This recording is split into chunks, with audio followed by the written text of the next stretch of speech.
quite a few hundred people here today. My name is Mclaughlin. I'm the Chief of Rail Transportation for DRPT, and I'll be one of your hosts today. I think it goes without saying, we wish we could do this in person, but as we did last year in a ballroom in Alexandria, up in Northern Virginia, but we thought it would be good to work with VRE, Rich Dalton, Dallas, and others to let the industry know what's been happening in our rail sector in Virginia and what's coming down the pike in the next couple of years. So I'll give it a few more seconds before we start. I'll wait till and then we'll move on through.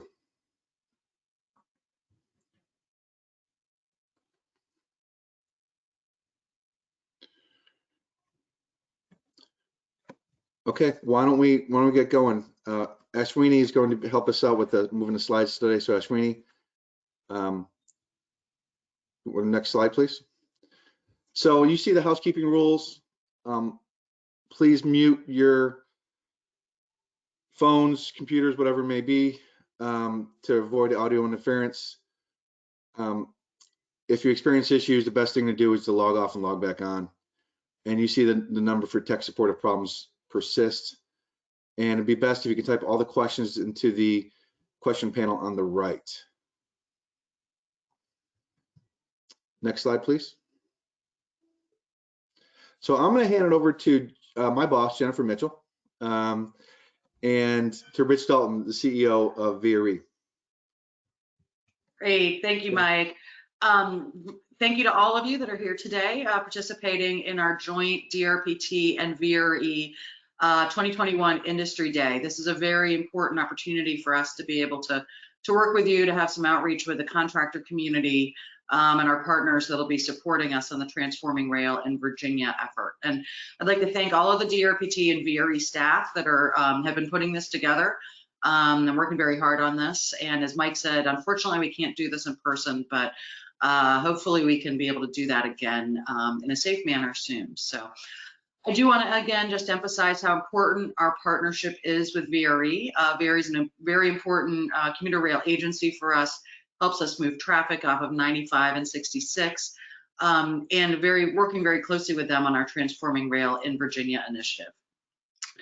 The Transforming Rail in Virginia initiative is going to have dramatic impacts on transportation across Virginia.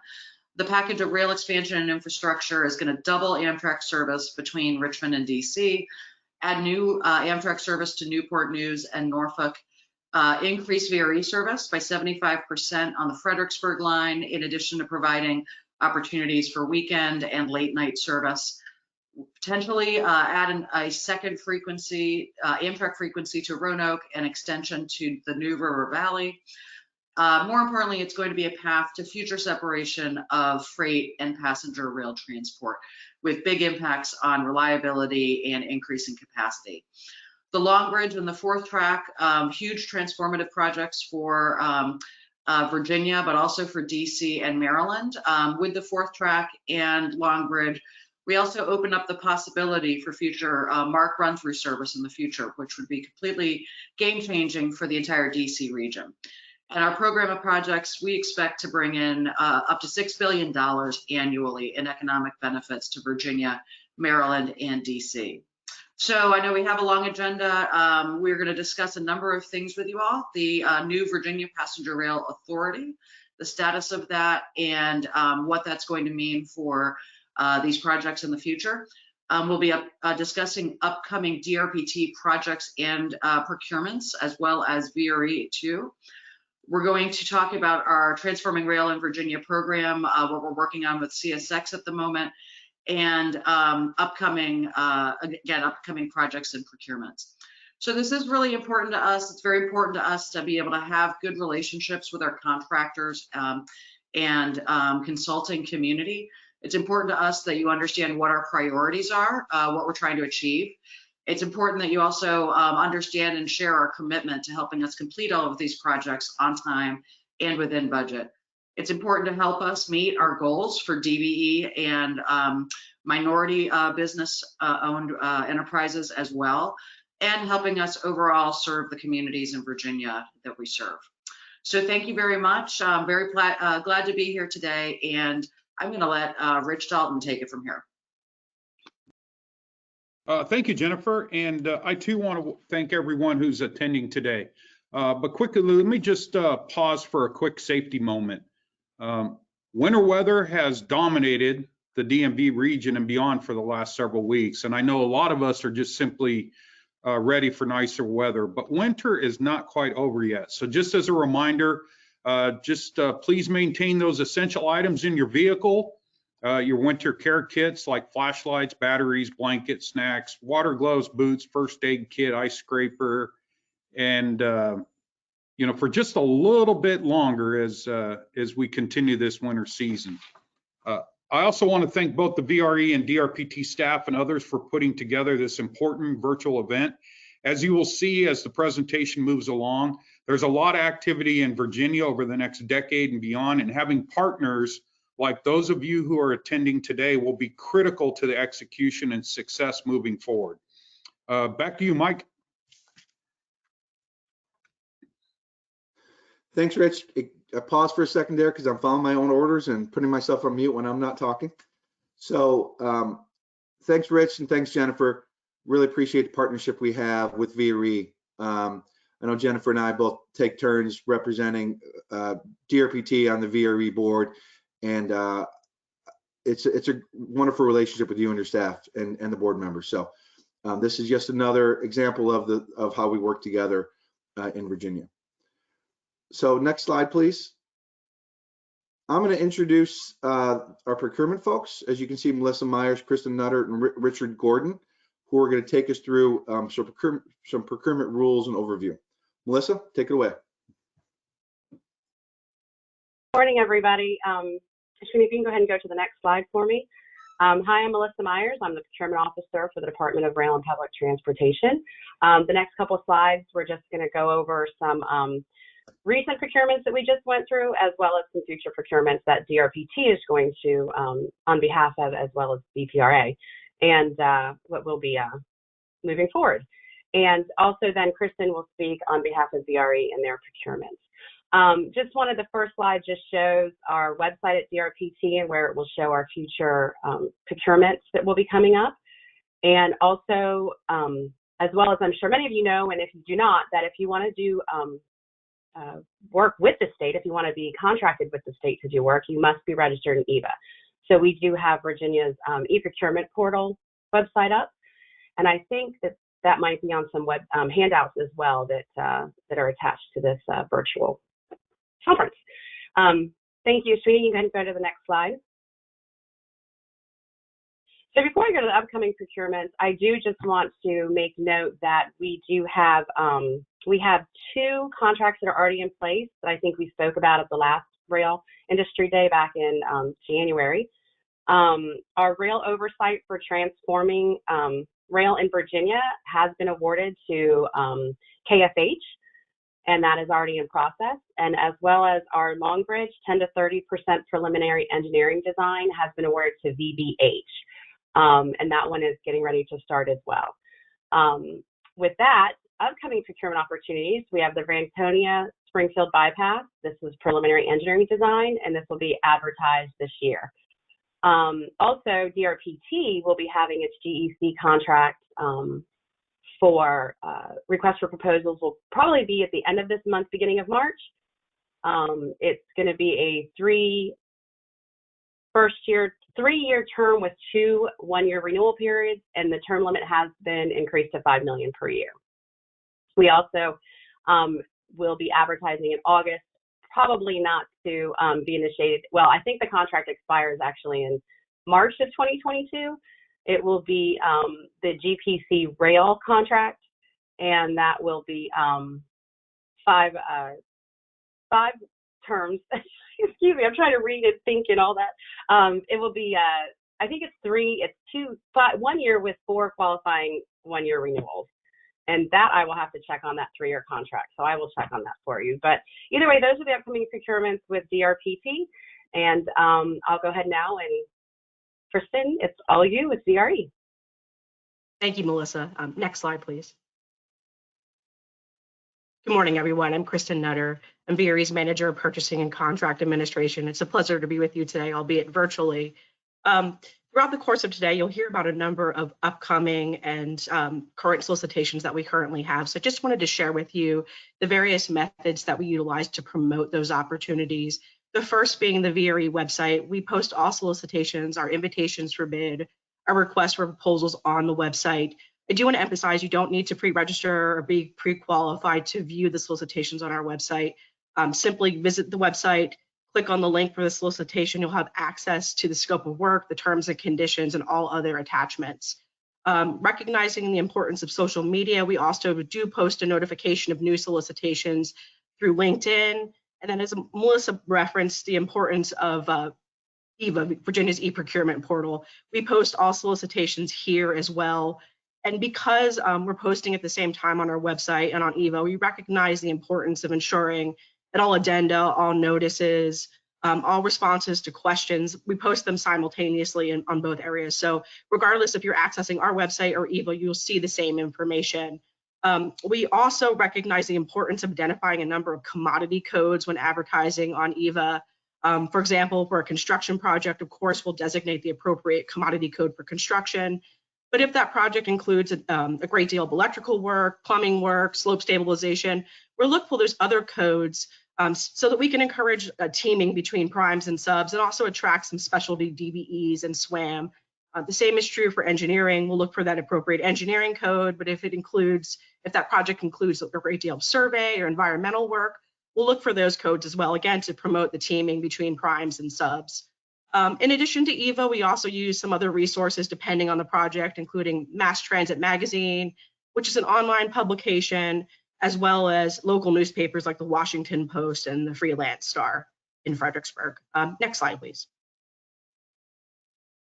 While the focus of today is largely on projects that we have coming in planning, engineering, and construction, we do have a number of other projects and a number of other solicitations that we expect to advertise within the next 6-12 months timeframe. And they're in the areas of operations and mechanical, including an invitation for bid for the delivery of lubricating oil for our rail cars and locomotives, repair and overhaul of air brake equipment, looking at facilities maintenance, a number of station projects here, including station painting, modernization of one of our elevators at the Woodbridge station, and pavement repairs and striping for various parking lots.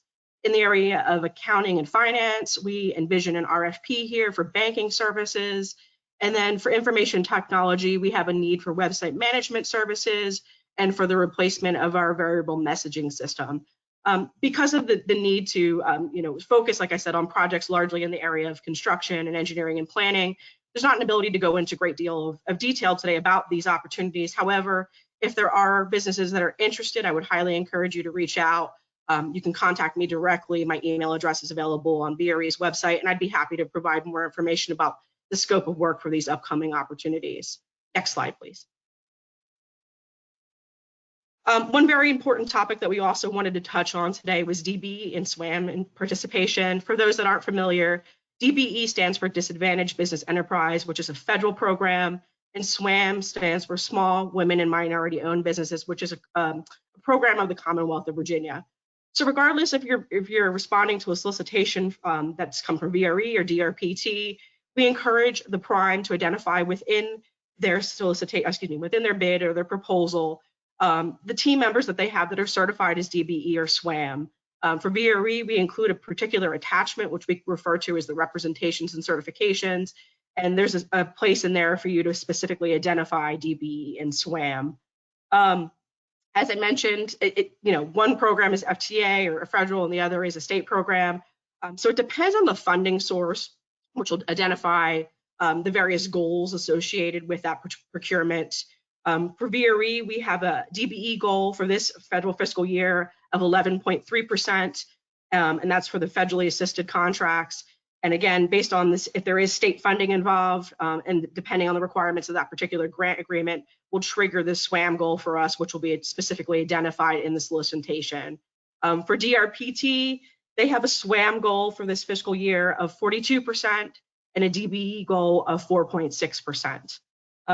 And I just wanted to point out that there is a very useful directory of certified DBE and SWAM. It's important that you ensure that the companies that you're dealing with are indeed certified, and that directory is available through the Virginia Department of Small Business and Supplier Diversity. So at this point, I would like to introduce Richard Gordon, who is with us from Small Business and Supplier Diversity. He's going to touch on the certification process. Thank you. Okay, good morning. Again, my name is Richard Gordon. I'm with the Virginia Department of Small Business and Supplier Diversity. And we are the state agency that's responsible for performing the DBE certifications and the SWAM certifications. So I'm going to be brief and just give you a quick overview of the two programs. So essentially in the state of Virginia, we have two small business certification programs. One is the SWAM, which stands for Small Minority and Women-Owned Business Program. And that program applies to projects that are funded with state funds. State agencies within the state of Virginia essentially have SWAM goals that each state agency is responsible for meeting. So the SWAM program covers all types of procurements by all state agencies and the state universities and other independent state entities that are under state government. The DBE program, which stands for Disadvantaged Business Enterprise, is a federally mandated program for state transportation agencies, local transportation agencies, and other independent transportation agencies that receive U.S. Department of Transportation funding. The sources of those funds would either be the Federal Highway Administration, the Federal Transit Administration, or in the case of airports, the Federal Aviation Administration. So that's when the DBE program comes into play, is on those projects that have funding from one of those three sources in the project. And at that point, those projects would typically have DBE goals that must be met in the fashion that Kristen mentioned earlier. The purpose of the DBE program is to increase the participation of certified DBEs on federally funded or federally assisted transportation projects. So again, as I mentioned, those projects that have some funding from either the U.S. Department of Transportation, Federal Highway Administration, Federal Transit Administration, or Federal Aviation Administration. The certification programs, the SWAM program and the DBE program, have different certification requirements. The DBE, of course, is much more detail oriented. You have to provide somewhere in the neighborhood of about 30 or 40 additional documents that have to be submitted along with the DBE application, and that's submitted to us. All of that information is submitted to us online, and we review that to determine if you meet the requirements for DBE certification. So again, as I said, just wanted to give you a quick overview, and then if you have any questions, I will answer those individual questions for you. Thank you.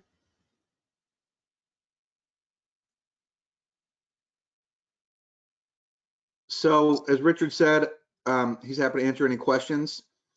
And I believe the next slide is the question slide, if I'm not incorrect. Yeah, so just to reiterate to everyone, every participant who's not an organizer is actually muted, so please submit your questions through the questions chat on the side of the panel. We do have one question I would like to share. Do you recognize Ldve certifications by MWAA? No. So the Ldbe certification is the airport authorities. MWAA is Metropolitan Washington Airports Authority. It is the authority that runs National Airport, Dulles Airport, and the Dulles Toll Road. They are not part of state government. Therefore, the SWAM program does not apply to them.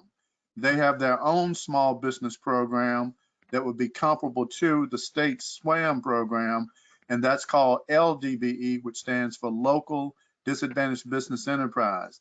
but that program has nothing to do with the DBE program and it has nothing to do with the SWAM program.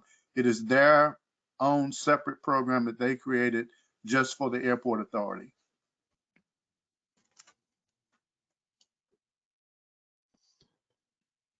Okay, I'm receiving another question here. Is there reciprocity for DDOT DBEs? There is not reciprocity. So the the DBE program essentially has what's called a home state first rule, which means that in order for a DBE firm to be certified in another state, it has to be certified in its home state first. So if you're a Virginia-based firm, you must be DBE certified first by us before you can even apply to DDOT or to MDOT or to any other state. And so in this region, if you want to do work on DC Department of Transportation projects or WMATA projects, you'll have to get DBE certified with WMATA or DDOT, one or the other. But if you get certified by one or the other, you're able to do DBE work on DDOT projects and WMATA projects. But again, you must be certified in Virginia first before you can even apply to get that certification. Likewise with Maryland, MDOT is the only agency in the state of Maryland that does DBE certifications. So before you can get certified for projects, DBE projects in Maryland, you must be certified in Virginia first.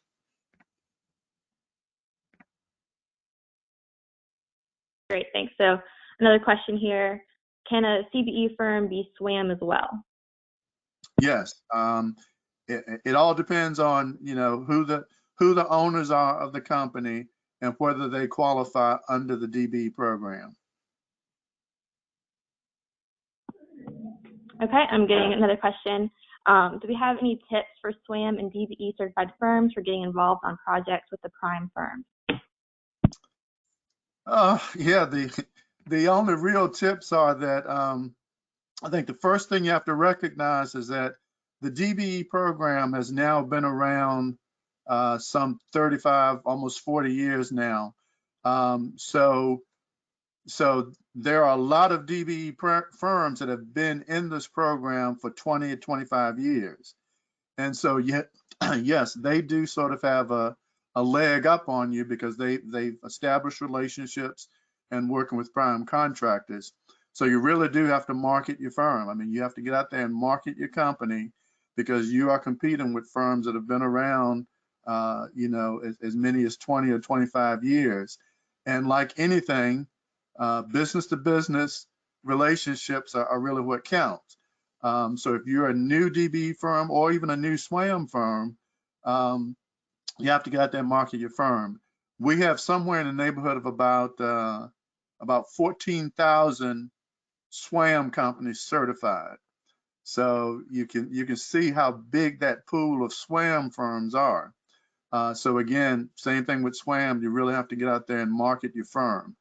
Under the DBE program, we only have about 2,500 DBE firms that are certified. But again, as I mentioned, DBE only applies to certain projects. So again, you are still competing with about 2,500 other DBE firms that are certified.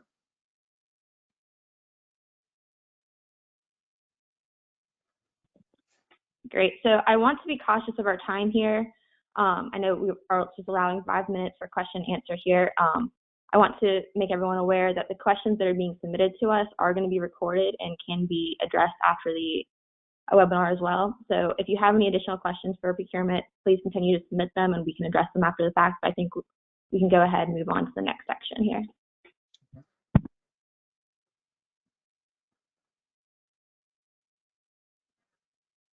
Before we move on to, I do want to address some of the questions I see on the right side.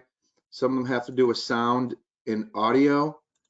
Don't know if those have been taken care of, but there was, Ashwini, if you don't mind going back to that phone number on earlier pages.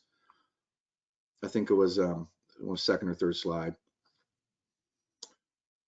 So please contact, you had it, You had tech support at 804-592-7985 if your audio problems persist. I know there was at least 2 questions on the right side with regard to that. There's also was a question with regard to the attendee list. Much like last year, yes, we will put that attendee list on our website for people to view. Speaking of which, we have an announcement on our website.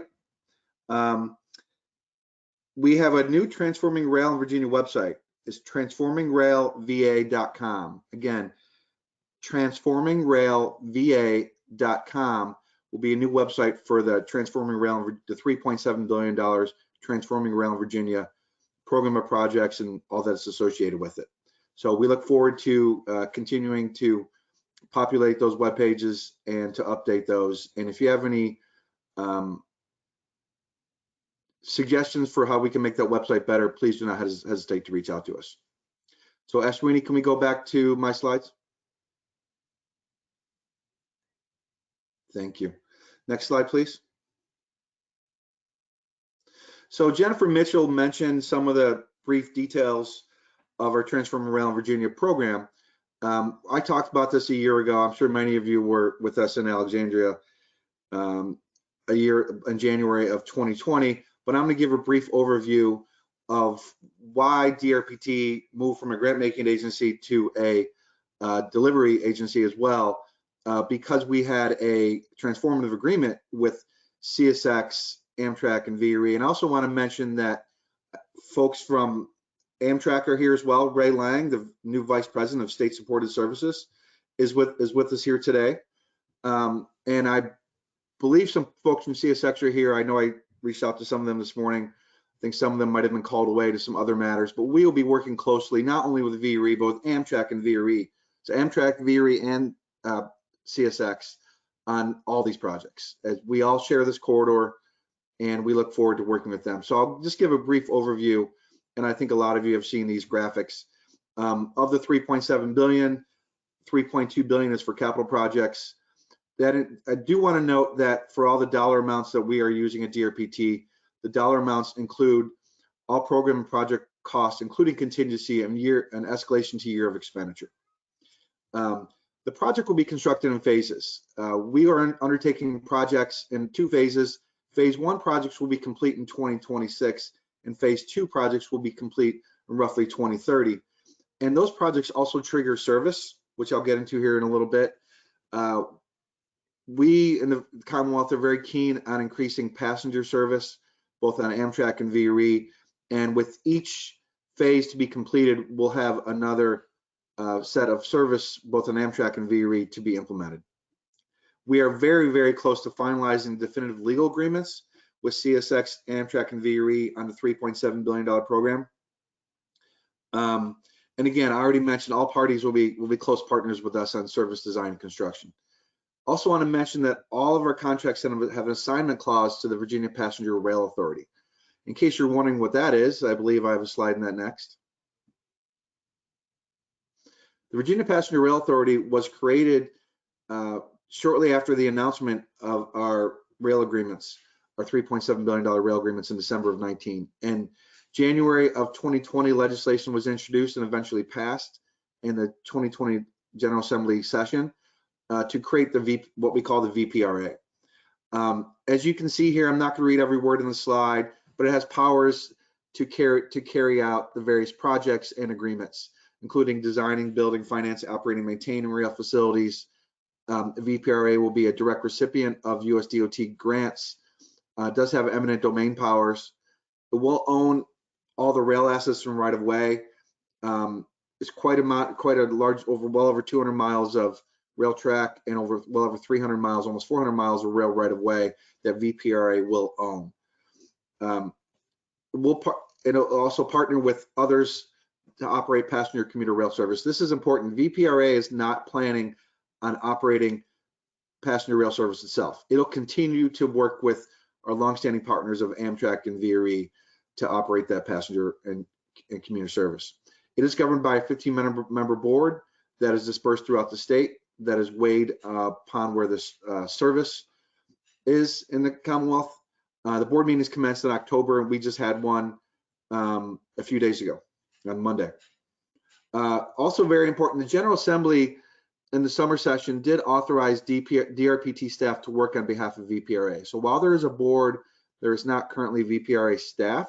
However, DRPT staff are authorized to do work on behalf of VPRA. So the work is moving forward, as I think a lot of you know, and all the agreements will be assigned to VPRA, and we should be staffing up VPRA hopefully in the coming months. Next slide, please. So I mentioned the phases that come along with the construction projects. This is the proposed VRE service plan. I do want to note that the new service and the red dots on the right, the redded graphic on the right side will be the Fredericksburg line service. As you can see, it's coming in phases. Once we complete the financial close of the deal, we will be able to receive one new VRE round trip service from Washington to Spotsylvania, and others will come with that service I mentioned that's triggered by the construction. We also did work with CSX to increase Manassas line service. However, that is contingent on agreement with Norfolk Southern. I think most everyone's aware that CSX owns the RF&P from Washington to Richmond and beyond, and Norfolk Southern owns from Alexandria all the way to Southwest Virginia, but up on the Manassas line out to Broad Run. So we have to work with Norfolk Southern to increase service there. Next slide, please. Here's the proposed future Amtrak service plan, very similar to the VRE plan, that will get one new train in upon closing the financial closing of the deals, and a few more in 2026 and a few more in 2030. And 2030 that's the end of the Long Bridge, hopefully the end of Long Bridge construction. There might be future phases as well, should we receive funding and construct out a dedicated track all the way to Spotsylvania. Much like the VRE deal, the VRE service plan, the service to Roanoke, the blue dotted line on the far left, is contingent on agreement with Norfolk Southern. Next slide, please. So as you can see from the acquisition map, we are purchasing 3 segments from CSX. The first is the RF&P from Washington, D.C. to Petersburg. You see that in the blue. And all this information will be put on our website as well. So if you're having trouble keeping up, which I'm sure everyone's doing a great job, we will put it on the website. Actually, similar maps are already on the DRPT website, but these will be on the Transformer Rail website as well. The Buckingham branch, the CSX owns the Richmond Allegheny division, which is operated by the Buckingham branch. We are purchasing that from Doswell to Clifton Forge. And we're also purchasing the abandoned S line from Petersburg to Ridgeway, North Carolina. I should note that we're only purchasing half of the CSX corridor from Washington, D.C. to Richmond. It's the eastern half from Richmond to Franconia, and it's the western half from Franconia to Washington. In case you're wondering why the flip, it is because the VRE, for a few reasons, but one reason is that the VRE stations are on the east side, if you think about Brooklyn, Leland, south of Franconia, and they're on the west side, north of Franconia, if you think about Crystal City, L'Enfant, so on and so forth. And also the trains heading into Union Station need to be on that northerly side, the L'Enfant side of the tracks before they head into Union Station. Phases 1 and 2 of the construction are concentrated from Washington to Richmond. That is where our bottlenecks lie. But we are acquiring the full Buckingham branch and the S line for corridor preservation. Should we decide, we are planning on developing the S line along with Amtrak, North Carolina, and others. And also there is service on the Buckingham branch line. As many people know, the Cardinal service runs 3 days a week from Charlottesville to Clifton Forge. That's part of Amtrak's long distance service. And we will be looking into some studies to determine what needs to be done to upgrade tracks from Doswell to Charlottesville to run passenger trains. But the Buckingham branch will still operate that service. We have a great relationship with Steve Powell and Bob Bryant and the Bryant family who run the Buckingham branch, and they will continue to be the operators of the Buckingham branch. Next slide, please. So this was that big map that I know is hard to see on one page. So we thought we'd break it up into pieces, and staff are going to delve into all the details of these projects, but this is, you can see the 386 miles of railroad right away, 223 miles of track. You can see the various phases, construction phases on this map, and this is much of the work is being concentrated in Northern Virginia and Washington, D.C. There are a lot of VRE projects in here as well, and I'll get to that in a second, that we are coordinating with in this corridor, and Amtrak as well. Next slide. So as you can see, there's the Long Bridge project, there's the 4-track project, 3rd-track project, and 6 sidings in phases 1 and 2. And again, staff are going to delve into these in a minute. That's why I'm running through these pretty quickly. And this is kind of what I call the Fredericksburg area or central RF&P area projects. You can see the sidings around that area. The long-term plan is to build a dedicated track all the way to Spotsylvania. Phases 1 and 2 get us much of the way there. As you can see, there's still some gaps in the segments between Brook and Leland, for instance. But in phases 3 and 4, we'll tackle the bridges over a lot of the waterways. I believe we only need about 12 miles more of new track to get a dedicated track to Spotsylvania. But the even longer term goal is to build a 4-track corridor from Washington to Richmond and have 2 tracks dedicated for passenger service. I believe Jennifer Mitchell mentioned that our ultimate goal is separation of passenger and freight, which I think would CSX, Amtrak, VRE, and everyone would agree would be best for the Commonwealth. But that's going to take some time and some construction projects, hence why you're all here. But that's a longer term goal. There is enough room in the corridor to build that 4-track corridor. There's some pinch points at Ashland. I think many people are aware of that. We don't plan on building a 3rd or 4-track through downtown Ashland. But for the rest of the corridor, there's generally enough right of way to build a 4-track corridor from Washington to Richmond. Next slide, please, Ashwini. And the southern area RF&P project, there's one in Hanover, but I should also mention that's a siding north of Ashland. It is not in Ashland. It's not anywhere near downtown Ashland. It's north of Ashland. Should mention that we are also in the planning process for projects around Richmond, especially with regard to Main Street. It is important to us, and we have agreement from CSX to try, when feasible, to get the Amtrak trains into Main Street. I think many of you know that Amtrak trains hit Staples Mill and they kind of go west around downtown Richmond. But their long-term goal is to get, actually short and medium-term goal as well, is to get as many trains as possible into Richmond. That includes the long-distance trains and the Norfolk trains. And Amtrak would like to see Main Street, which is a beautiful new station and a developing part of Richmond. They would love, I'm sure we'd all love to see the trains get to Main Street as well as Staples Mill. Staples Mill is the busiest station in the Southeast and probably will remain that way for a long time, but we'd like to serve downtown Richmond as well. So you could see some planning projects for Main Street in the future, in future rail industry days. Next slide, please.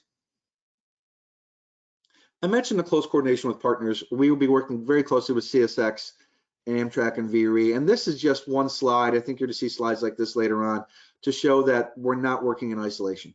We are working closely with Rich, Dallas, and their team on the various projects because we have a lot of projects that align with each other. I mentioned the L'Enfant project that'll be happening right at the edge of the Long Bridge project. We also have the Crystal City project, which will be happening in the midst of the 4-track project in Arlington and Alexandria. So we're very closely coordinating with our consultants and VRE on these projects. This is just a snapshot of that central area source of projects I mentioned a couple slides earlier. VRE will be undertaking station work at Brook and Leland, and DRPT led projects with the help of CSX and others, and Amtrak and others, will be leading the track projects in the area as well. And this is the Stafford County area. I think people are familiar with this area. Next slide, please. So before I hand it over to Fayed, any questions? I'm gonna have to expand my screen. I closed it so I can see my whole slides. Oh. So there are a couple of housekeeping questions I would like to address with the group. We've gotten a couple questions about the distribution of the slide deck that's being shared today. I want to highlight that the slides are actually available to you all right now on the handouts portion of the panel, so the right side of the screen. And we can also send a copy of these after the fact. And I'd also like to highlight that this meeting is being recorded, and we'll be sharing a link to the recording after the meeting. And I'd also like to share that this recording will also be live on DRPT's YouTube channel later on this week.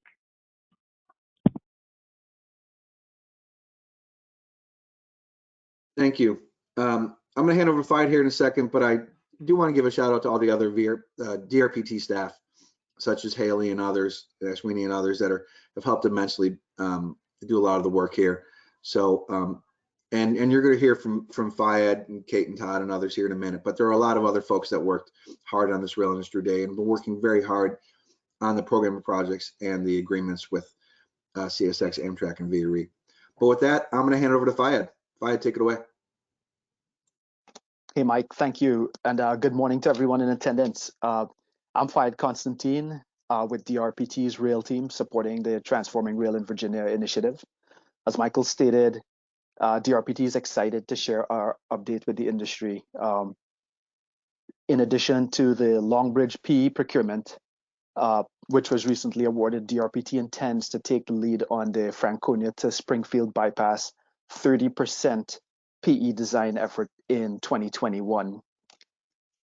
Thank you, Ashwini. To just give a quick sense of this procurement, where it is, for y'all who know the corridor, it is located just south of the Franconia to Franconia Springfield Parkway and the VRE station in Fairfax County, which will also be a separate project administered by VRE within these project limits. Again, and those who are familiar with CSX's railroad milepost locations, the project is approximately between CSX milepost 96.4 and 97.3 on the RF&P corridor.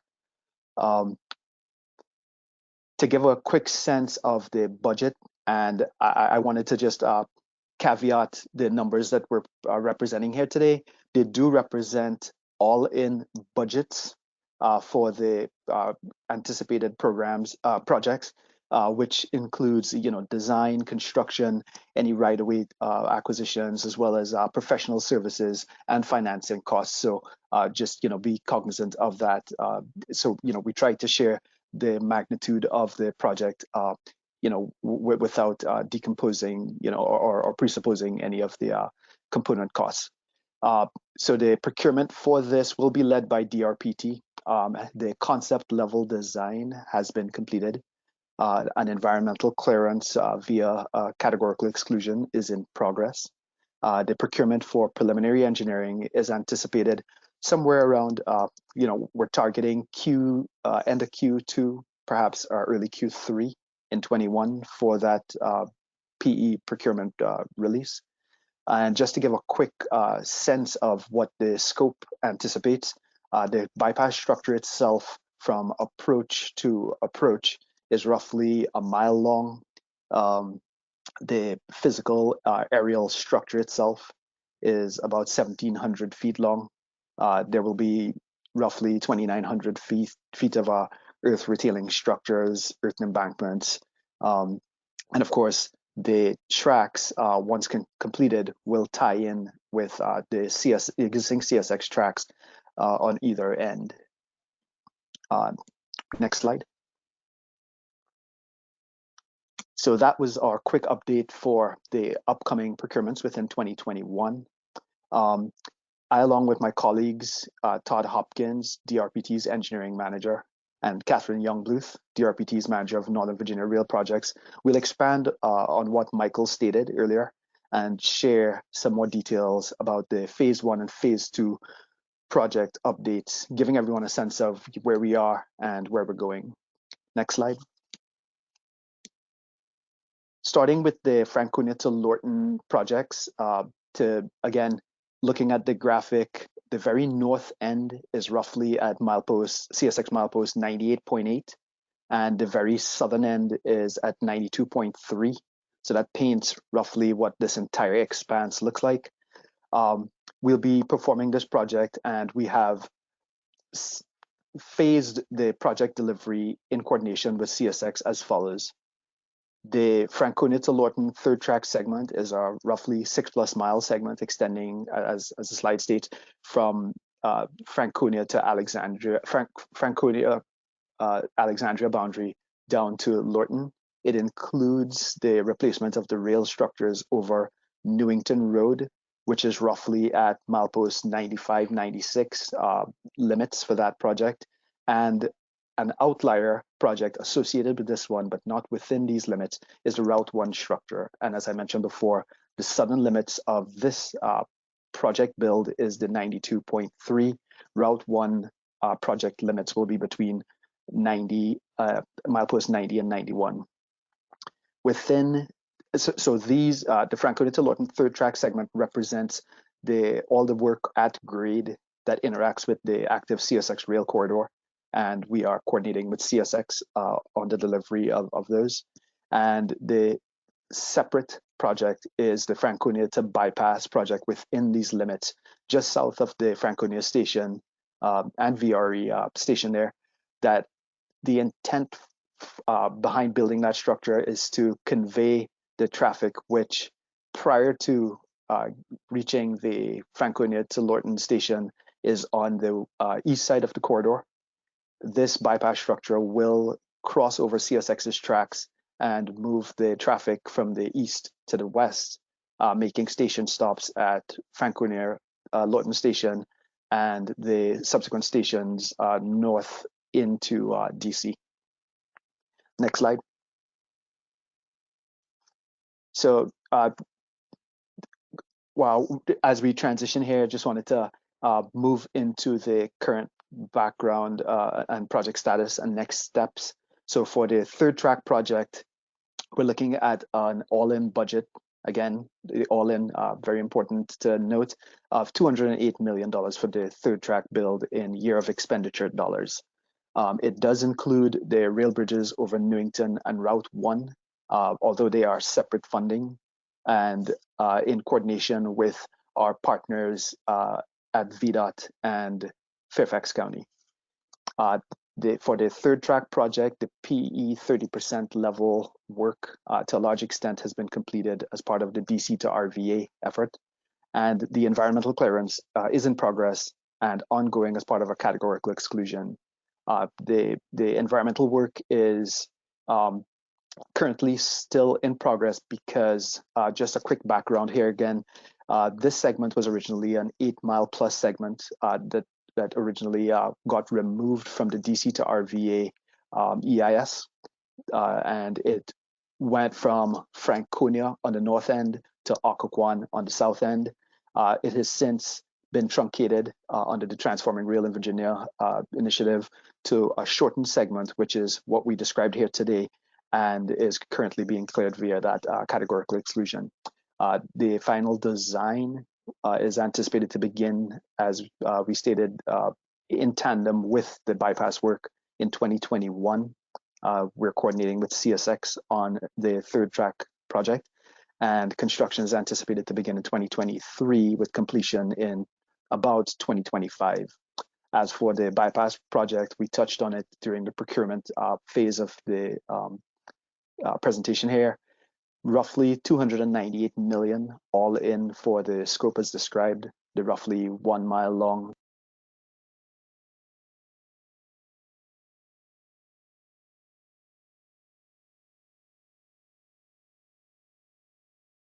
Fayed, am I the only one whose sound went out with you a few seconds ago? Oh, Mike, can you hear me now? Yeah, you might want to go back about 20 seconds or 20, 30 Okay. seconds. Okay, no worries. Thank you. So yeah, let me know. I'll just pick it back up at the third track project. So I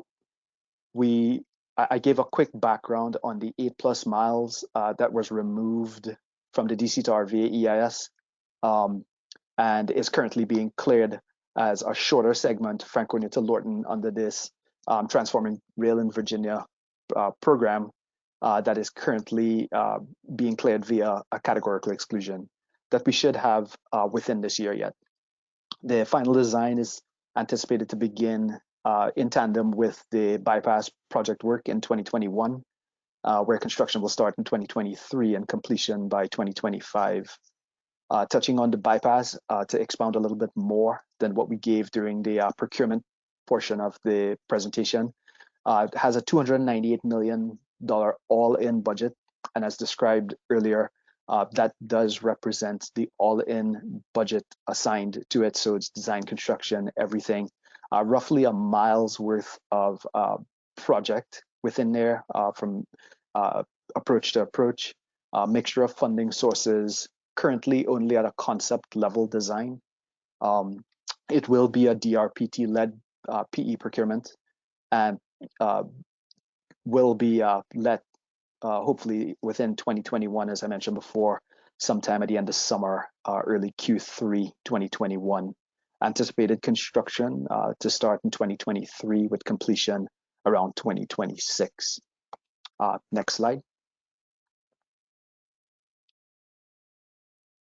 In addition to what we just shared, there are 6 siding projects, as Michael had described, and hopefully everyone can read the graphic there. These projects aren't insignificant. They are being coordinated with CSX, who are partnering with them, and will be executed by CSX as well as part of the program. To quickly describe these sidings, they are within phase 1 and phase 2 delivery, in addition to what we'll go over here today, extend between Woodbridge and Hanover County, approximately 3 to 4 miles in length. They do allow for that fluidity between DC and Richmond, with a budgeted all-in number for all 6 sidings, roughly at $472 million in year of expenditure dollars. So we tried to group the 6 sidings by phases. Phase 1, phase 2, you see we have sidings A through C. In phase 1, anticipated to also kick off design within this year, end of this year, early next, and construction to start in 2022 through 2025, with the southernmost siding just north of the town of Ashland there, not within the town limits, actually to the north of it proper. And sidings D through F are or will be part of the phase 2 delivery, with design 2022 to 23 and construction between 27 to 2030. As Michael has described really well, the intent here is once we've built the larger projects and these sidings, you start seeing the third track corridor coming together. So sidings A, D, E, and F, when combined with the other third track projects, will start creating this dedicated third track passenger corridor. And as the additional phase 3 and 4 works get completed to plug those gaps, if you will, we will have a very solid corridor between Alexandria to Spotsylvania, which kind of defines, the end of the VRE's territory. Next slide. I will now hand it off to my colleague, Todd Hopkins, to describe his projects. Todd? Hey, thank you, Fayad. Good morning, everybody. My name is Todd Hopkins. I'm DRPT engineering manager based out of our Richmond office. And I'm here to basically give an update on our Alexandria 4th track project, which is also known as the AF2RO project. So what I'm going to talk about briefly here is just give a description of the project, give some background, and also provide a status on this project. So the AF2RO project will design and construct 6 miles of 4th mainline track between the AF and RO interlockings, with the AF interlocking located just south of the VRE and Amtrak Alexandria station, and the RO interlocking located near the southern bank of the Potomac River. And you can see here with this, there's a graphic attached to this slide showing the limits of the project. Again, 6 miles of 4th mainline track between the 2 interlockings located just south of the Alexandria station to the southern bank of the Potomac River. There are 5 tracks that converge at this location into 3 tracks, and these 3 tracks carry all train traffic through Alexandria and across Long Bridge. creating a bottleneck for train traffic in this area. So this 4-track project will be heavily coordinated with the VRE Crystal City Station and the VRE and Amtrak Alexandria Station projects being performed by VRE. So all 3 projects will be under construction at roughly the same time or will be overlapping to some extent. So that includes this 4-track project, AF to RO, the VRE Crystal City Station, and then the VRE and Amtrak Alexandria Station. All are expected to be under construction at approximately the same time, which will require quite a bit of coordination. So DRPT did receive a $45 million fast lane grant from US DOT in 2016 for the AF to RO project, and this grant is being administered by the Federal Railroad Administration. When this project is complete and is part of the announced deal between DRPT and CSX, CSX will convey an existing track on the west side of the corridor to Virginia. Next slide, please. So just to give some background here and talk about how this is related to DC to RVA. So the AF to RO project is one of the first projects to be advanced as part of the DC to RVA project effort, which was completed in late 2019. And so for some background on DC to RVA, that project involved the development of a Tier 2 environmental impact statement for planned improvements to the rail corridor running from Centralia, Virginia to Washington, DC. A record of decision was issued for DC to RVA in September of 2019, and this action essentially allowed environmental clearance to be achieved for the AF to RO project. Preliminary engineering plans were completed for the entire DC to RVA project corridor during the EIS effort, which included the AF to RO segment at the northernmost end of the corridor.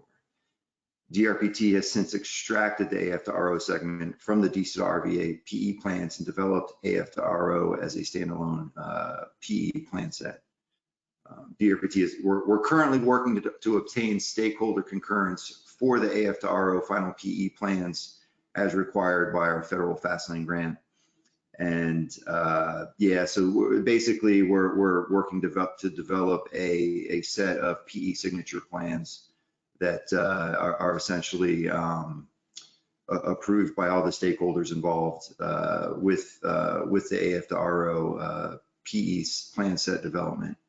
And DRPT together with VDOT has advanced a standalone early works project within the AF to RO project limits that consists of the design and construction of an approximately 70-foot long crash wall for Pier 2 at the Route 233 Airport Access Road overpass in Arlington County.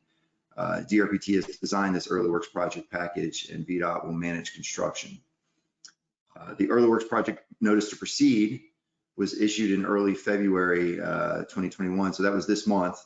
We've got a notice to proceed on that early works project, and work is anticipated to begin later this month with a completion date established as November of this year. So this early works project, which is the crash wall at Route 233 in Arlington, it satisfies the federal fast lane grant requirement that construction for the overall AF to RO project start within 18 months of grant execution. So we executed our fast lane grant. That's the $45 million grant. DRPT executed that with FRA back in September of 2019. And it required us to start construction within 18 months of grant execution, which puts us at March of 2021. So that's next month. We've got a notice to proceed on this early works project for this month. So we're well on our way to satisfying that agreement and getting that work started. The AF to RO project is fully funded. We're utilizing federal fast lane grant funding, as I previously mentioned. We're using state funding and other federal funding. The project budget is $164 million all in. That's year of expenditure dollars. Again, that's $164 million. CSX will be leading final design and construction for the AF to RO project, with DRPT responsible for project oversight. Final design is estimated to be complete by fall of 2022, and construction is estimated to be complete by spring of 2025. So just to emphasize again, at this point, DRPT is working to wrap up the PE, the preliminary engineering process for the AF to RO project. And we do plan to turn that over to CSX, who will be responsible for final design and construction, with DRPT providing project oversight. So at this point, I want to turn things over to Kate Youngbluth, who is going to provide us with an update on the Long Bridge project. Thanks, Todd. Hello, everyone. I'm excited to be back with you to discuss the Long Bridge project. Not much has changed since the last well, a few things have changed since the last time I spoke with you regarding the Long Bridge project, but one thing hasn't changed, still the biggest bottleneck on the East Coast. Todd did a good job setting the foundation for the lead into this project with the AFRO, or Alexandria Fourth Track project.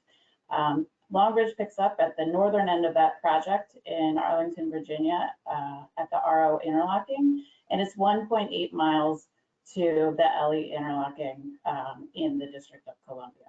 We have a number of issues that we're trying to address with this project, ranging from trying to increase the capacity over the Potomac River into the District of Columbia, from the three tracks that are to the south of the existing Long Bridge over to the 2 tracks that Long Bridge becomes once you hit the RO interlocking. The existing bridge carries 80 trains a day, and the existing bridge is also over 100 years old and at 98 capacity during peak hours. This is not new to anyone who's traveled on the corridor recently. Next slide, please. This is the outlook for the next 10 years and where we had been starting in 2006. In the last year since I spoke to you, the Long Bridge project was issued an FEIS and ROD by both FRA and NPS. The National Park Service had to issue their own ROD. We received both of those in September of 2020.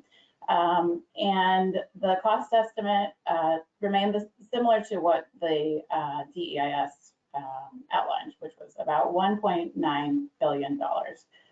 We also determined and finalized mitigations work, both in Virginia and in the District of Columbia, which we will starting in with the PE design phase, as others mentioned, that the PE design contract was awarded to VHB last month. So we're excited to get started with VHB on the good work to progress the design from 15% to 30% by 2023. So that's the next 2 years. A lot of questions that we get from contractors is, what is your design delivery method for construction? And that will really be determined in the next 2 years. At this point, we have not determined the method of delivery, and we will not know that until the design progresses farther along.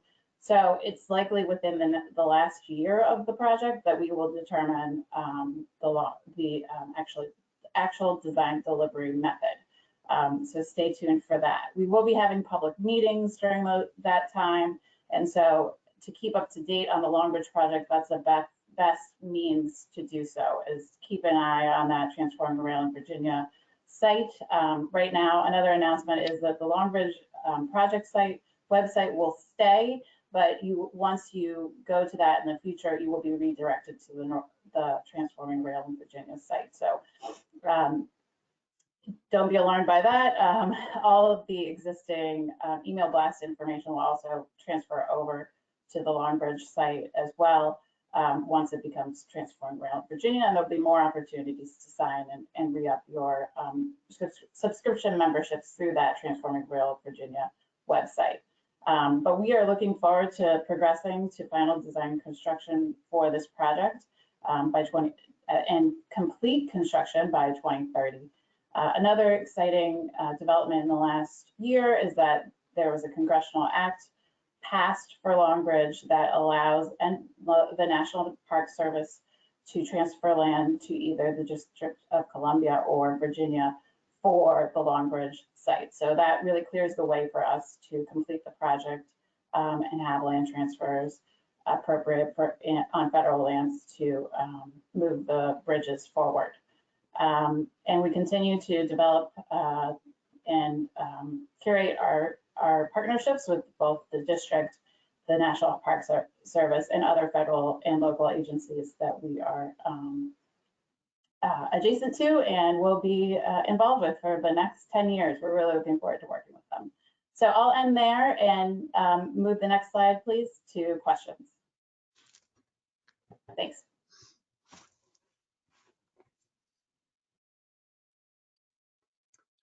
I'm sure there's some questions. Don't be shy. Okay, so it looks like we have a few questions here. And Michael, while you're up, I'm going to go back to the beginning and do some of these earlier questions that we've received. We have a question. Can you explain what you mean by the sidings will be executed by CSXT? Will they procure design and construction? So one of my staff want to handle that? I'm happy to as well. But Fi, do you want to jump in too? Yeah, Michael, I was just getting back off of mute. Thank you for that question. Yeah, absolutely. So yeah, the intent right now is for CSX to design and procure the construction as well and lead that effort. As we had mentioned, a lot of this initial planning has been in close coordination with CSX. So, you know, things can change, but as of now, that is our intent. I should note that I believe Will Roseborough from CSX is here today. And we work closely with Will and Brandon and others on the CSX team on a weekly, if not daily basis. So this is something we've been working with them for a while. One of the definitive legal agreements is construction and engineering. So again, we'll continue to work closely with them on these projects. Other questions? Okay, we've got a question, more generally speaking, about the project delivery method that is expected for some of these projects. I don't know if you're able to speak about how we anticipate some of these projects to be procured through design build or design bid build. Sure, I think that's a good question. This came up last year, especially with regard to Long Bridge. We decided that we will undertake some efforts during the Long Bridge PE to determine whether or not Long Bridge will be a design bid build, design build. We have not yet made that decision for Long Bridge and some of the other projects as well. We do know that Fort Track will be in Arlington, Alexandria will be design bid build, but it is possible some others could be design build. But we're not far enough along with a lot of the procurements on design to determine that yet. But I think a lot of you are aware the Commonwealth, especially on the roadside, is very familiar with alternative methods of delivery, and we've been in contact with VDOT and how they do. They also have progressive design build and delivery methods such as that. So a good question, but still to be determined, and hopefully in future rail industry days we should have some answers to those. And I can't speak for VRE, but Rich is already on the screen. He's happy to I'm happy to let him take that question for his projects as well. Thanks, Michael. I would suggest as we go through our overview and stuff, that might be something that our team could address near the end of our overview as we package some of our updates together. So if that works for you. That's great. Any other questions before we hand it over to Rich? I was going to give a quick handoff, maybe premature handing of the baton. So we do have a number of other questions coming through.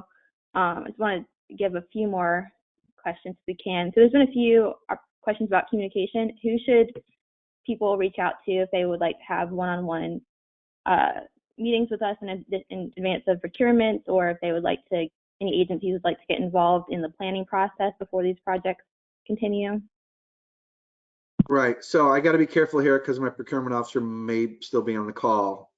If projects are in procurement, that even if they're in procurement behind the scenes, if you will, if we've initiated procurement talks with Melissa Myers and others, me and the aforementioned people who talked earlier, Todd, Fayed, Kate, can't talk to folks. They will probably need to go to Melissa. But for projects that are not in procurement, we can talk to you, but it might not hurt for you to start with Melissa because, of course, you're not going to know what started behind the scenes. So you feel free to reach out to Melissa and ask her that question, and she can forward on to us if we are not in procurement on those projects. Not trying to get squirrely on you here, but I just want to be safe. Okay, and we've got a few questions specific to Long Bridge. How many segments will we package for Long Bridge? Will this be delivered as one project, multiple projects? You want me to Go answer? ahead, Kate. So that will be determined during the PE design, what the packaging could be, would be, might be. So stay tuned for that. And again, that latter year will be the key time for folks to pay real close attention to what ends up happening with that project in terms of phasing, delivery, etc.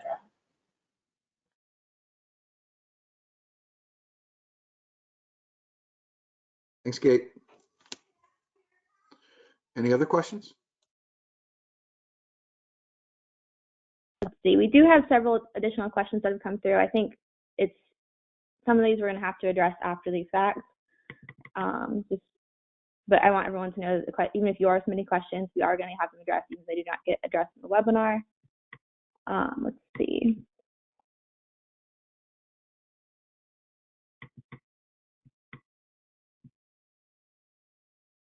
Maybe a question I'm not sure if we'll be able to answer, but how is the geotechnical engineering and the special testing and inspections being handled? I believe this is relevant to Long Bridge.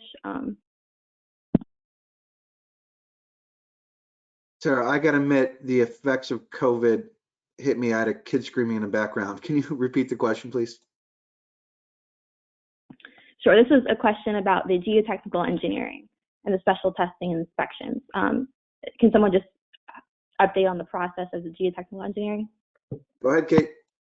So the geotechnical engineering will be taken on by our contractor during the PE phase. Any subsequent geotechnical engineering or inspection work will be worked out during the subsequent design phases with that contractor. Or at that point, we'll be VPRA. We may have our own inspectors on staff. Not sure what the future holds with staffing on that, in-house staffing, but it could be a combination of outside and inside inspections and inspectors.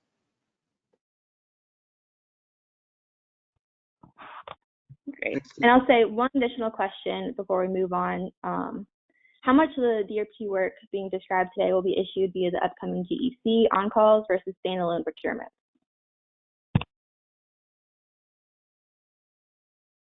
Can you repeat it one more time? I was trying to take notes on that. Oh, you're fine. So this is a question going back to procurements again. How much of the projects being described today will be issued via the upcoming GEC contract versus standalone procurement? That's the part I missed, the GEC part. Much of the projects, Todd's on right now, so much of the projects will be administered through individual procurements. But Todd, go ahead. Yeah, no, that's correct. Yeah, a lot of the projects will be individual procurements or the responsibility of CSX. So we did recently through legislation that was passed, those GEC contracts, the term limit was increased from 3 million to 5 million per year, just to give us options if there was something that we wanted to develop. But right now, I don't know that we've got anything planned to assign to a GEC for anything at the moment. I mean, it's possible, but it's hard to say. So, but with a term limit of 5 million per year, there's a little bit that could be done if we chose to. Again, we're just trying to keep our options open, but for the most part, those will be either individual procurements or there's a lot of work being taken on by CSX. I should note that there are plenty of GEC and GPC work ongoing behind the scenes that also help in various ways to support these projects, to support these and other projects throughout the Commonwealth. So if those people are interested in working on GEC or GPC type projects in the Commonwealth, we should have some avenues for that too upcoming.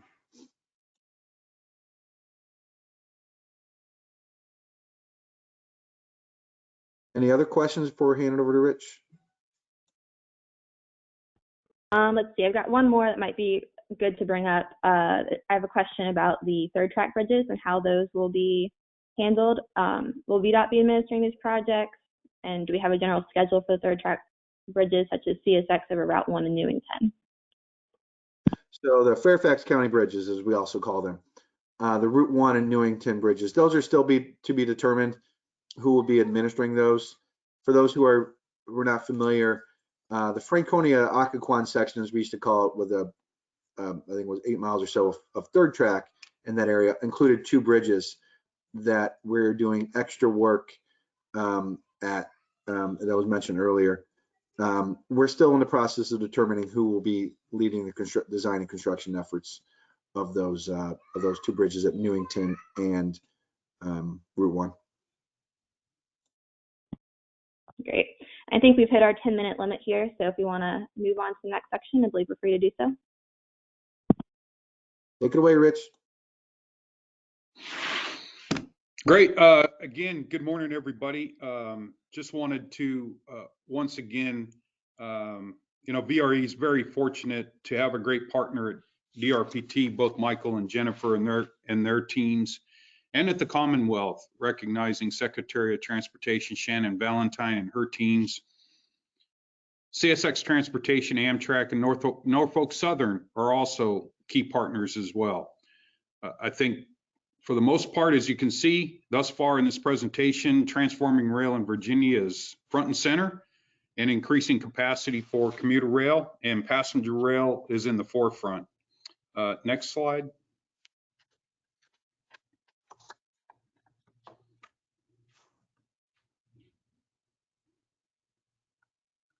Next slide, please.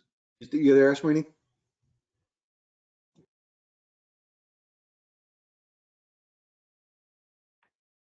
Give us a second here while we figure out.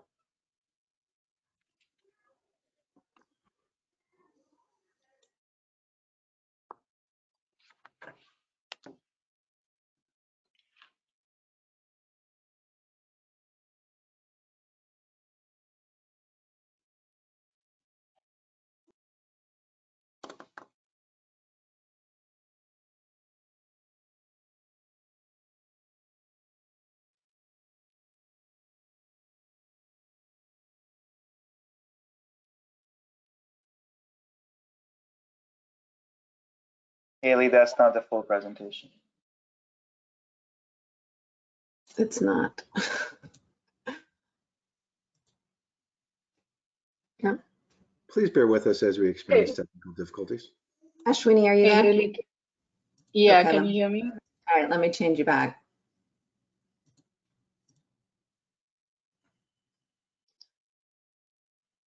Sorry about that.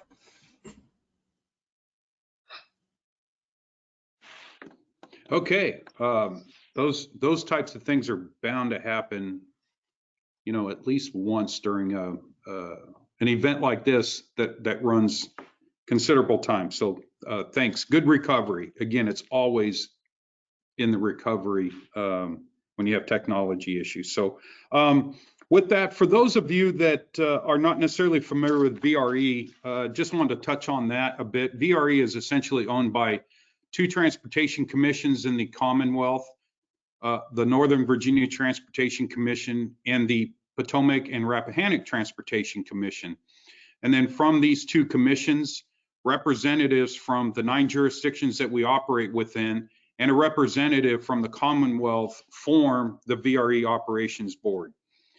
We receive a majority of the necessary authorizations to execute contracts and agreements for design, construction, and consulting and other procurements at the Operations Board level. Next slide.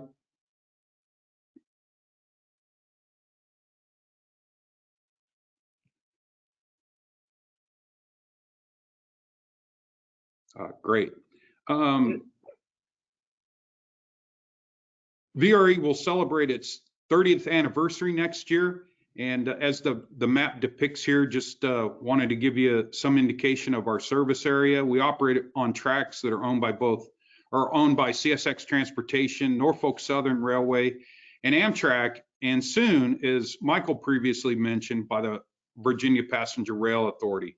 Our service area essentially parallels both I-66 on the northwest side there of the diagram, and that's referred to as our Manassas line, and of course the I-95 corridor, which is referred to as our Fredericksburg line. Next slide, please.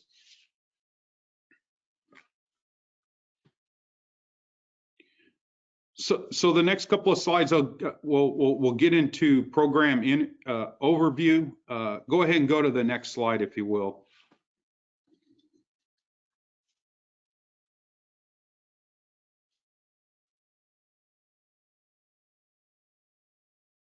So just to start, for VRE's fiscal year 2022 through 2027, our capital improvement plan is approximately $819 million. Approximately 86% or $705 million is in the plan is fully funded. Our capital improvement program includes multiple elements ranging from maintaining our assets, which is our stations, rolling stock, and facilities in a state of good repair, to expanding passenger stations, adding additional rolling stock technology, and new facilities for equipment maintenance and storage. Across the system, we currently have projects in various stages, from concept, preliminary engineering, and environmental review, final design, and construction. And all these projects continue to move forward. Next slide. For passenger stations, new facilities, and other system projects, we have a world-class development and implementation team poised to execute the work. Dallas Richards, our chief engineer, leads the design, construction, and commissioning phases. Christine Heffner is our manager of project development. She leads the system planning and project development efforts at VRE. And I've actually oversimplified both of their roles. Both Dallas and Christine, along with many other VRE staff members, wear many hats, and you will likely see them involved in many aspects of the capital improvement program. Next slide, please. VRE has a team of project managers. Their current assignments are listed here for you. They too wear many hats, and there are other staff members who are essential to VRE's success executing our capital improvement plan. Next slide, please. So now I'll introduce Christine Heffner, our manager of project development. She will give you an overview of upcoming Gpc consultant contract that some of you may be interested in, and some other updates followed by other VRE staff. So with that, good morning, Christine. Good morning. Thank you, Rich. And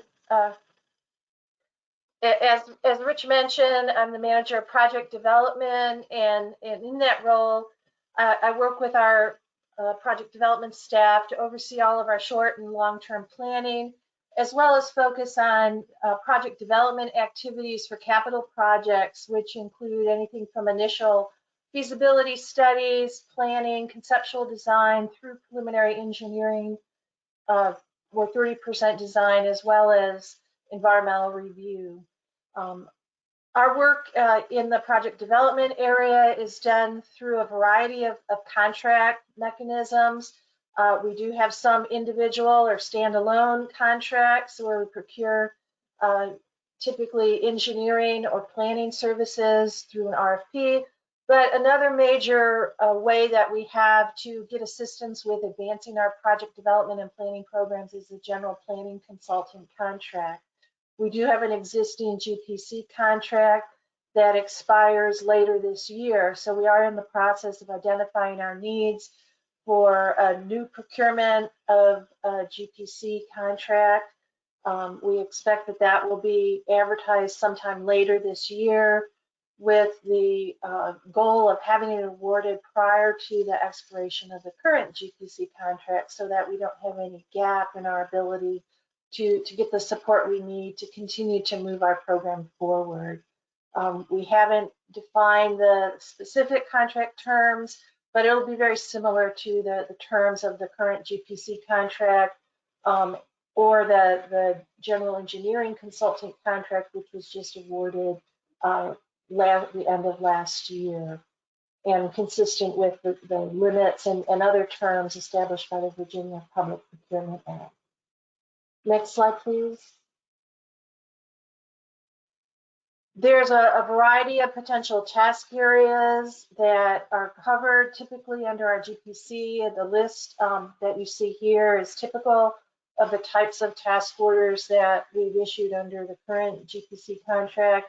Just to highlight some of the areas where we expect we will be using the GPC contract, some of the conceptual and preliminary design for some of the expansion projects that are currently funded, and you can learn more about those in the VRE Capital Improvement Program, Manassas Station improvements, Leland Road parking improvements, and an expansion of our Crossroads maintenance and storage facility. Other areas that we typically use the GPC contract is in the planning area, in developing short and long-term system plans, including our transit development plan. But there's a number of other areas. I'll just highlight some of the things that may not think about.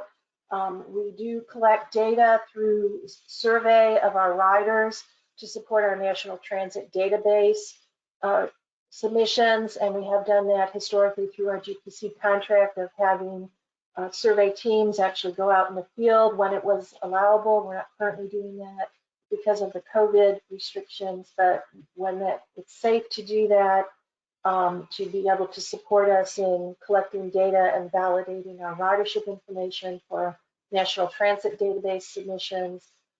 We also use the GPC for various regulatory compliance support. The current task order is to support us in the Virginia Pollution Discharge Elimination System permit at our yards and compliance with the permit monitoring and other requirements. So a pretty broad range of potential services that we anticipate would be included under the GPC. Next slide, please. One of the other projects I'll highlight today is the Crystal City Station Improvements Project. It's a large project. The all-in budget for that project, inclusive of design and construction, is about $50 million. It involves a relocation and expansion of the Crystal City Station. We're currently in NEPA review, just wrapping up 30% design and in the process of initiating the final design, moving the 30% design to 60% in the coming months. And the next expected procurement, which we expect sometime either late 2021 or 2022, we're still refining that schedule. We expect it'll be related to construction. So with that, that's just a quick overview of some of the project development related procurements we anticipate coming up within the next 6 to 12 months. And I will turn it over next to Dallas Richards, who will talk more about other projects that are heading into the final design or construction project as we advance the implementation. Thanks, Christine. Thank you, others. And good morning, everyone. Happy to be here. Thanks for taking some time with us this morning and attending our annual Rail Industry Day, co-hosted this year with our partners at DRPT.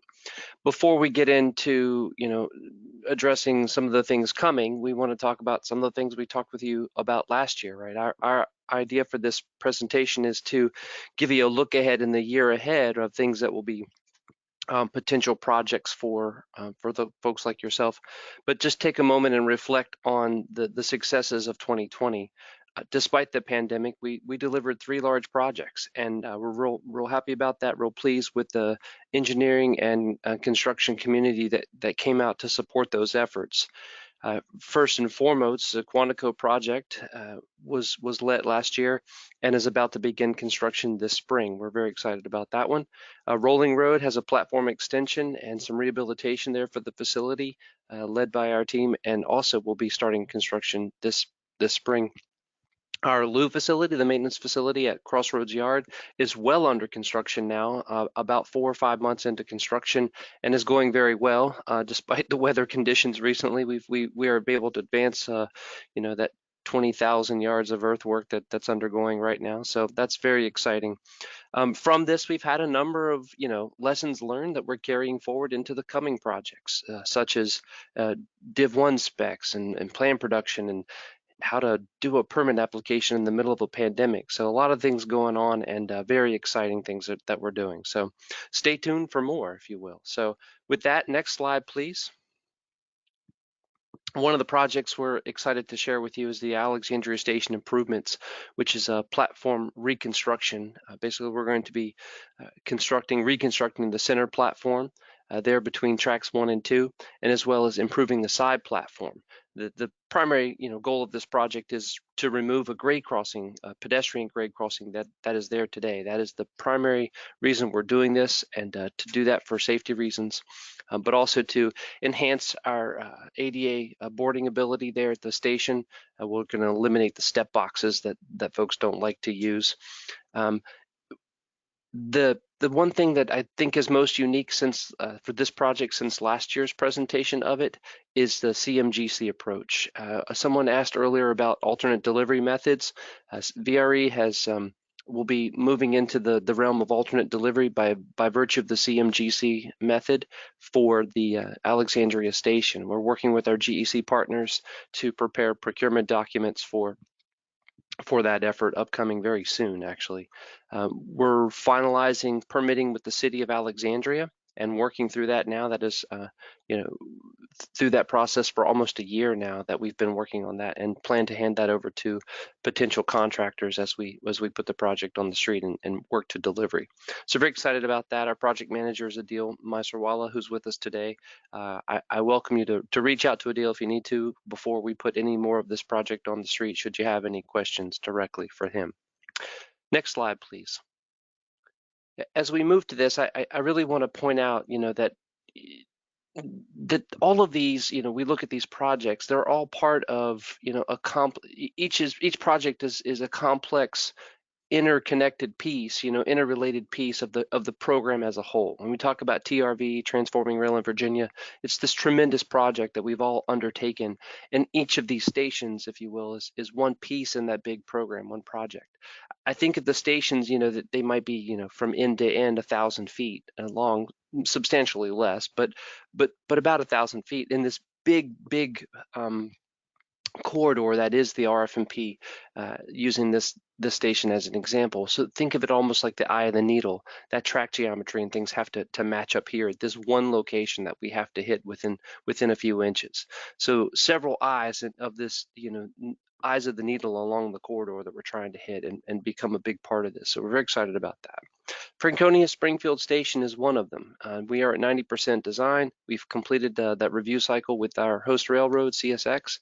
We're looking to work on both the east and west platform to serve tracks 2 and 3, and set ourselves up along with our partners for the future construction with the Lorton to the Franconia project, if you will, adding the 3rd track adjacent to the station today, that is there today, and ultimately, not precluding things for future construction of a 4th track that Mike mentioned earlier. So Jacob Craig is our PM for this project and is here with us again today.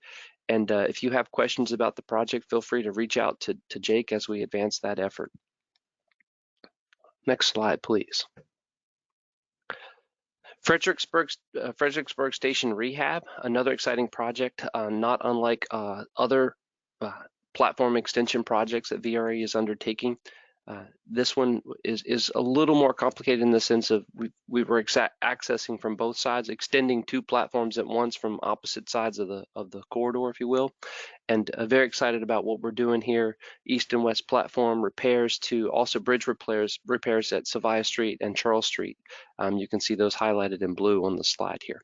That project is also recently completed 99% review cycle with our host railroad, CSX, and will be advancing to through final design up into issuing bids for construction later this year.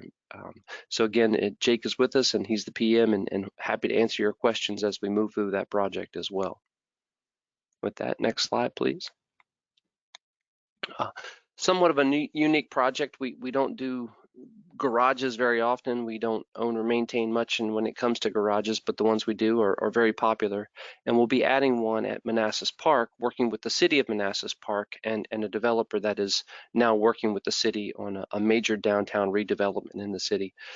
We had a pause, if you will, in working with that development that's coming, and have relocated the station a couple hundred yards, if you will, from where it was located last year about this time.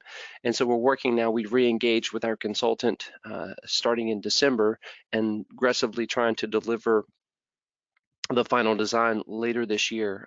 So working in that piece of it.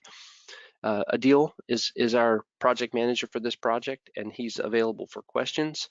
That looks like we'll be doing, soliciting CM and construction RFP for CM and IFP for construction probably fourth quarter of this year.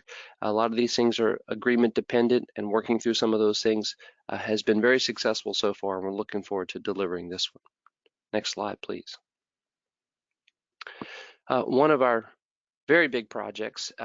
This is the Broad Run expansion project that has basically just completed the development cycle, coming out of development, successfully completed that with NEPA documentation and all the things that we need to get to the next step.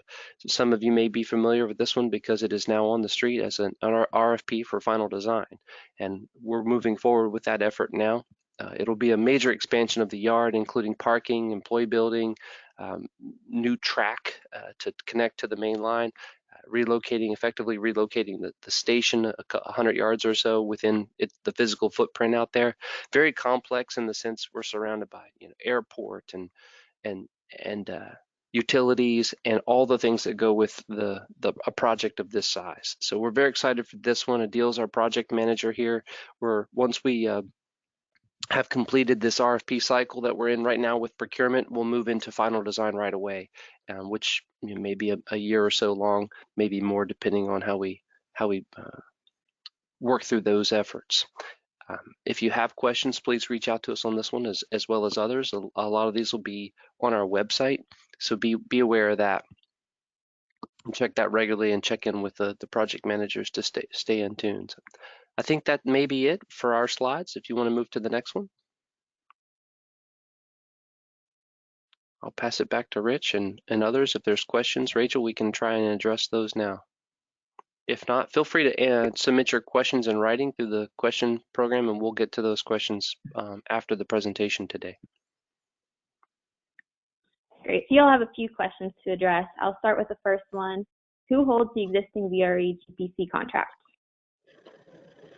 I can take that question. We actually have two Gpc consultants currently. One is VHB, the other is Michael Baker, and both of those prime firms have multiple sub-consultants to cover the various technical areas that are included in the Gpc. Okay. Will lessons learned be available to the public for review? I think this was one of the earlier projects you were discussing. They haven't been gathered necessarily in that type of format, but we can certainly, put some of those out there and share some of the lessons we've learned in delivery last year for sure. So some of those are more precisely have been reflected in our processes and deliverables, if you will, such as the division, like I mentioned, the Div 1 specs. So those have been evolving over time. We'll also be publishing a new version of an updated version, I should say, of our facilities design guidelines. That'll be coming soon as well. A lot of those lessons are reflected in there, right? Okay, another question for Alexandria Station. Is there a plan to construct a pedestrian tunnel to the Ramada station? There was at one time. It was part of the project at one time, and now we have taken a different tact that we are going to employ the tunnel facility that is there today. We found it to be in good condition structurally. It is capable, adequate for ADA compliance, and we are going to use that tunnel to connect the two platforms, the side platform and the center platform.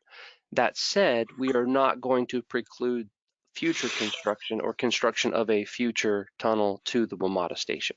The arrangement, the geometry, the quote unquote elevator lobby, if you will, of the proposed tunnel will not preclude a future tunnel. Okay. Another question, has the construction led to a GC for the Franconia Springfield station? It has not been let. No, it's not been solicited yet.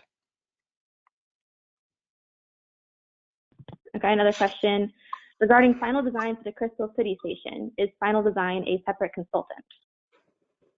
For the Crystal City station, we issued a separate RFP and beginning with preliminary engineering, that is VHB. That contract has an option to continue to prepare the final design for the Crystal City station project.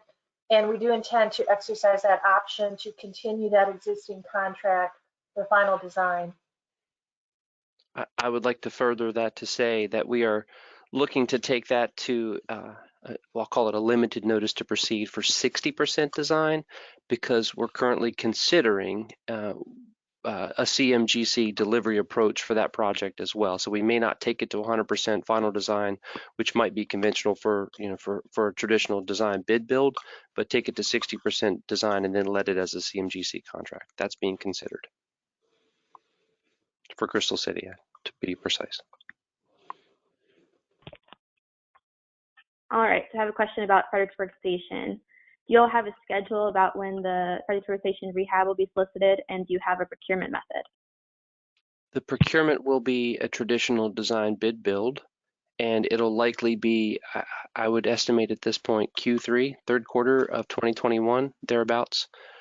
We have a number of agreements with adjacent property owners and host railroads and the such and the like, if you will, that to finalize. But we are finalizing the plans and specs now as we speak. Okay. Does VRE have plans to upgrade the Lorton station? Lorton station was extended. The platform was extended and completed in, I want to say 2017. Somebody can correct me if I'm wrong on that. That work was completed. That now allows us to board and alight a full 8-car consist, and there is no planned improvements at that location right now. No additional planned improvements. I think I will offer that with the coming of the third and eventually fourth track, changes will be necessary, but right now we will be able to operate in perpetuity like the station is, even once the third track is added.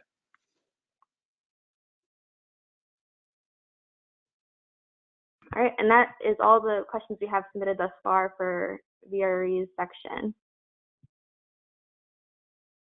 Thank you again, everyone. Thank you.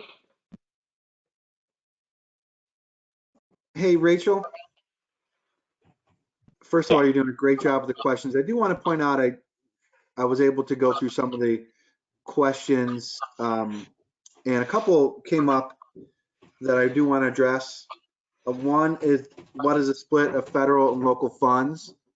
That's a good question. And sorry for the audio difficulties behind me. Just give me a second.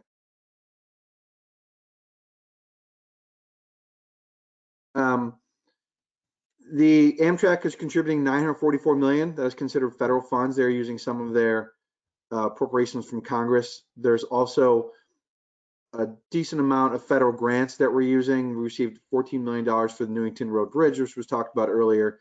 We also have a $40+ million fast lane grant for the 4th track. So there is a decent amount of federal funds, and I think VRE may be using some federal formula funds as well in their project. So there's a good mix of federal and local funds. A lot of local funds are rail funds, formerly called IPROC and REF. We're now Commonwealth Rail Funds. There was a change in the 2020 General Assembly with regard to those projects. And there's also some toll and other revenues from around the Commonwealth funding these projects.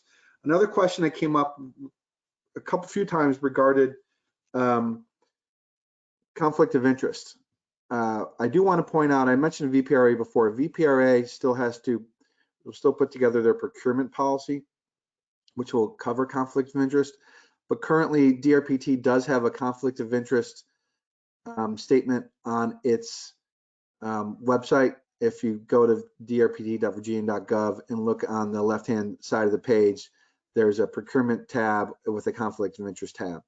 So feel free to click on that. The rule of thumb is generally you can't be, if you're the lead on one project, it'll be difficult for you to be bidding on a similar project that is taking a handoff from that. But I don't want to state a hard and fast rule. I think it's best to read the conflict of interest policy and to reach out to Melissa Myers. And the conflict of interest policy does state that it'll be within DRPT's sole discretion to determine what is a conflict of interest. So those are good questions. I saw it came up a few times, so those are a few I wanted to address. If there's any other questions that we should get to, Rachel or Rich or others, or any other statements, I do want to say that, again, thank you for everyone for joining us today. And if you get a chance, there's a few people here that are not here, but we wouldn't be here without. Rich mentioned Secretary Valentine. Without her leadership, we would not have had our $3.7 billion in agreements with CSX, Amtrak, VRE.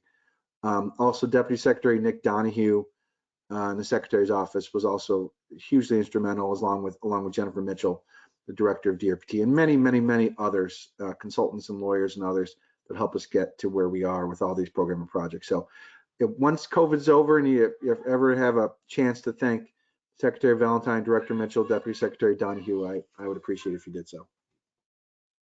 So I'm not sure if there's anything else we need to address. Any other closing comments?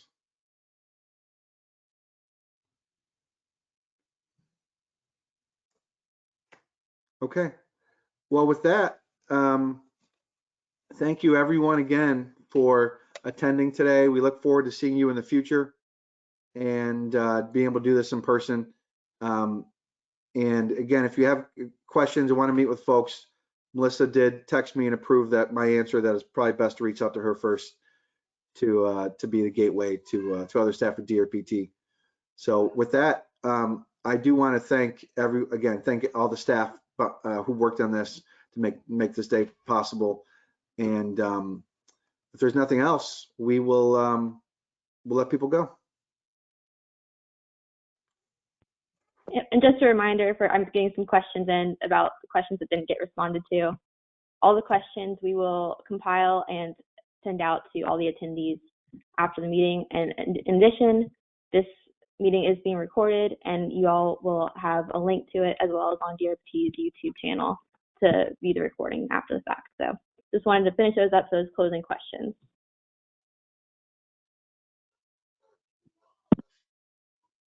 Okay.